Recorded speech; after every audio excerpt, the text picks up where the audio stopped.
Not lost you, my dear. Follow me down Knockturn Alley for July Community Days Advanced Guide.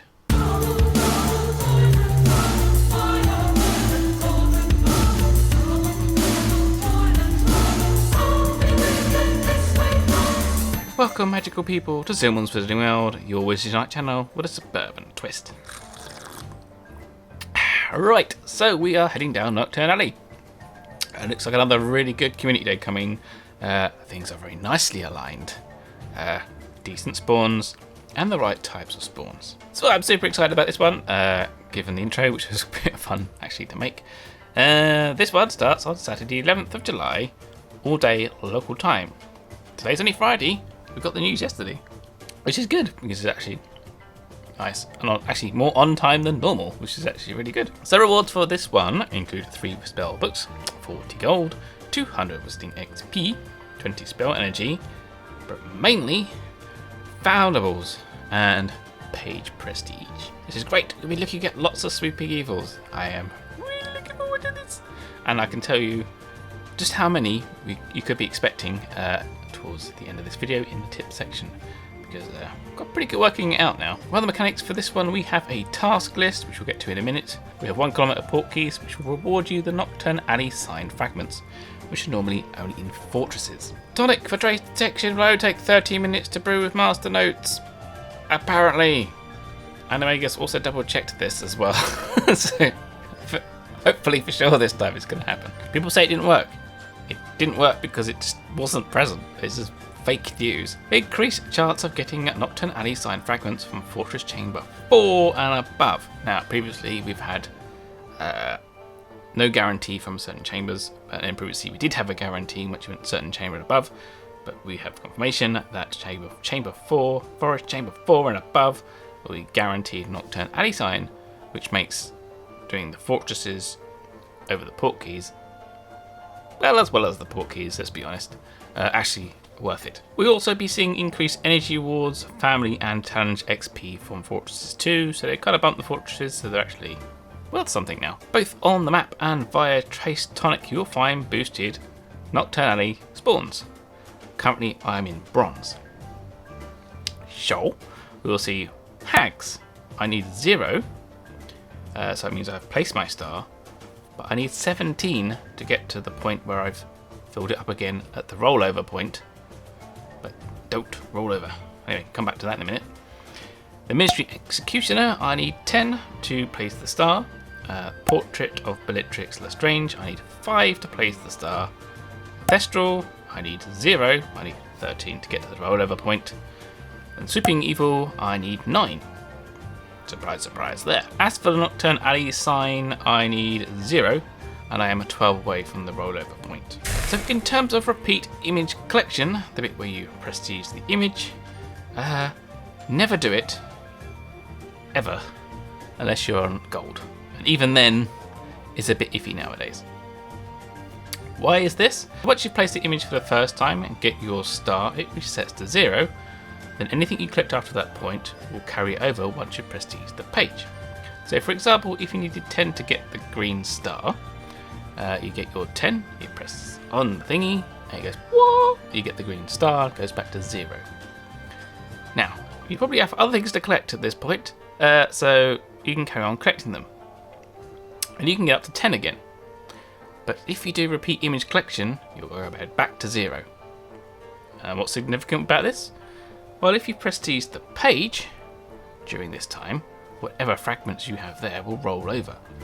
So if you've gone all the way up to 10 and don't repeat image collection, then prestige the page, you'll get 10 as a head start on the next page, which in my account is worth way more than the XP you get for image rollover, unless there's an event which requires family XP, but hopefully you won't get any more of those. So that's why I say when you're on gold, you can do image rollover, which is fine, because you just get the family XP and the runestones and crap. But you may want to save them because of these events that require like 300, 600, 800 family XP. These are normally okay in dedicated events like this community day.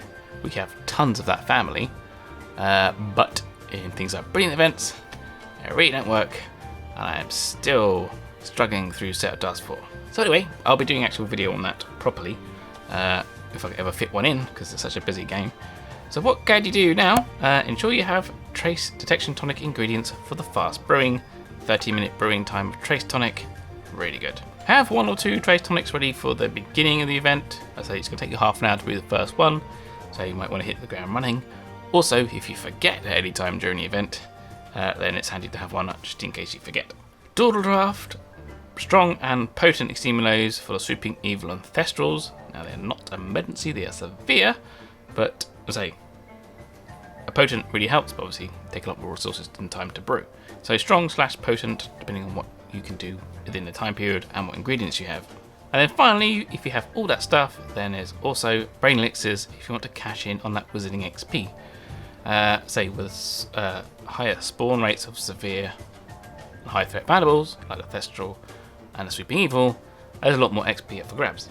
Another thing to do is to clear down your port keys to leave room for the Knockturn Alley sign special port keys, because not only can you do them during the day, you can do what I did last time, and I stocked up on 10 by the time I got to the end of the day as well, so I was running them all day, but I managed to get 10 at the end, so on Sunday and Monday I could continue to walk those and cash in on that extremely rare valuable. And then finally, check your runestone stock.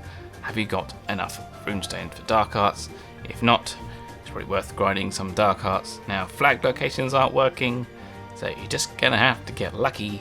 I'm also still grinding the Brilliant Event 1, but never mind, there's plenty of energy around, which is thank God for that. So, Brilliant Bundles. We have a free store pack with 25 spell energy, 6 Baneberry, 4 Bulbadox Shoes, 4 Angel Trumpet, and 2 Rumpet Horns. Guess what that's for?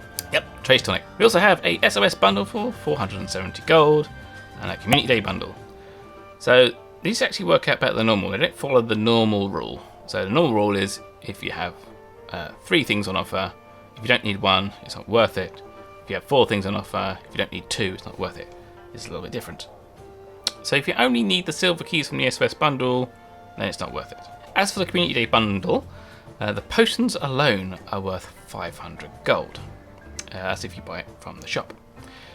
So if you just need the potions, then it's worth it on its own. That will actually save you 80 gold, not to mention the runestones. So time for the tasks. So these are nice and easy now, but they also give us a really good clue. So earn 7,500 Wizarding XP, collect 5 Knockturn Alley signs by using Dark Arts runestones, so you will have to do the fortress at some point. Return 30 miniature Executioner foundables, return 20 portraits of Bellatrix Lestrange foundables, and return 15 Thestral foundables, and then return 10 Swooping Evil foundables. Nothing scary here, because these are all designed to be obtainable within an hour or so. At least it's not family XP. Right, so tips and tricks and stuff up beyond the other tips and tricks just done. See, it's the best place for tips and tricks, unlimited all the way through the video. So typically you can look at the task and expect to get around 3 times what the tasks require. So where it says 10 Swooping Evils, if you really go for it, you could probably get 30. I play a reasonable amount of time, I don't spend my entire day on it, but I've managed to get 3 times before. On the other side of that, it says get 30 Executioners, so expect 60 of those to every 30 of your Swooping Evils. Remember not to use Repeat Image Collection unless you are on gold.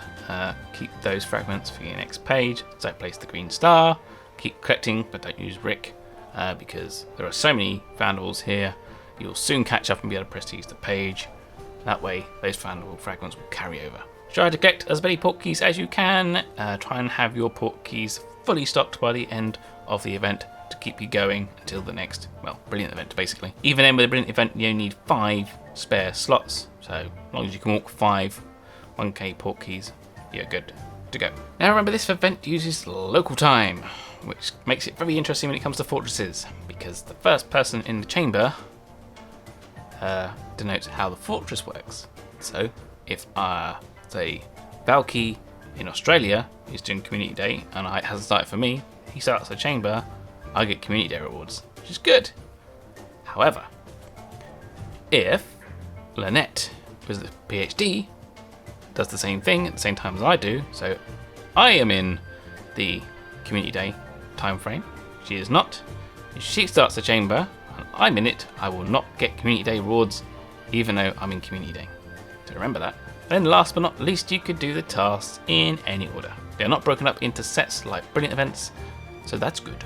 So just crack on and do them at will. I say the rewards aren't great from them, but say the best thing about the tasks is they give you an indication of just how many foundables you're going to get. So that about sums it up. Follow me on Twitter at the Zealman for the latest news as and when it comes out. So we do prep cards for these. So by the time we actually get this video, that prep card's been out like 4 or 5 hours.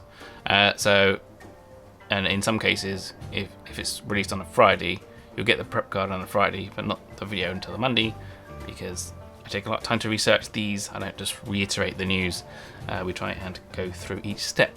So even though these videos take a little bit longer than normal, or other videos to come out, we do a lot more than just repeat news. We give you some value added there. So let me know in the comments below how it's going to go for you. Tell me about your Knockturn Alley page. What level are you on? Silver, bronze, the base level? What do you need?